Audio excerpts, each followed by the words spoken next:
خبرهای اقتصادی امروز 21 نوامبر در پیام تیوی. در تاجیکستان استحصال گوشت مرغ و تخم افزود و برابر آن قیمت هم شد. طبق اطلاع بخش کشاورزی تاجیکستان از اول سال جاری در جمهوری بیش از 33200 تن گوشت پرنده استحصال شده است.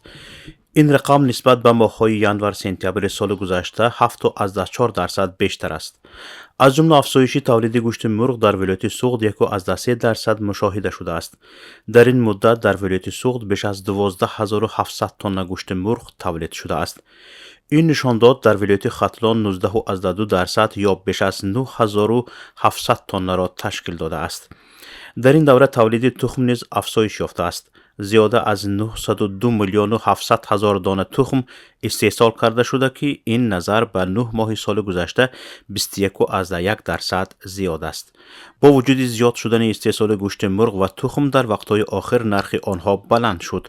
حالا یک دانه تخم 1.60 درم تا 1.80 درم فروخته می شود و یک قطعه 30 دانه ای را با قیمت 48 تا 51 سومانی خریدن ممکن است.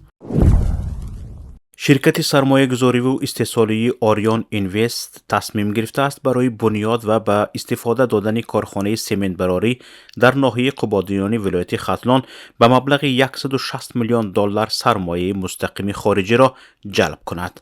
گفته می شود که با به کار انداختن کارخانه نو اهالی محلی با 1300 جای نوی کاری تامین خواهد شد. پلات پایانی پارلمان تاجیکستان سازشنامه سرمایه گذاری بین حکومت جمهوری و شرکت آریان اینوست درباره ساختمان و به استفاده دادن این کارخانه را به تصویب رسانده است. شمار خواجگی های ماهی پروری در 10 ماهه اولی سال روان نسبت به همین دوره سال گذشته 9 عدد و مساحت حوض های ماهی پروری 29 گکتار زیاد شده است. تا آغاز ماه نوامبر در همه شکل های خواجگی داری تاجیکستان زیاده از 20300 تن ماهی استحصال کرده شده است.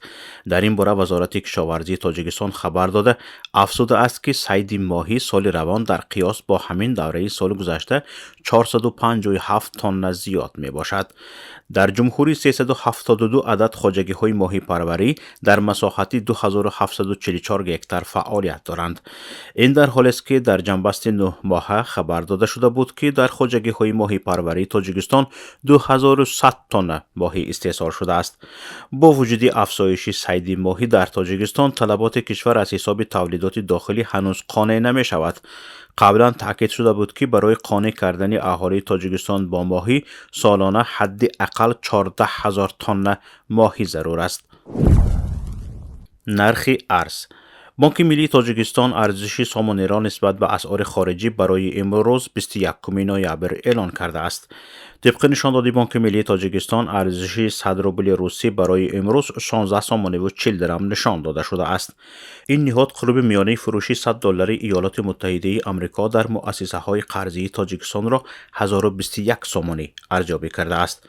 بانک ملی قرب میانه فروش 100 یورو را 1058 سامانه و 98 درم ارزیابی کرده است. نرخ طلا.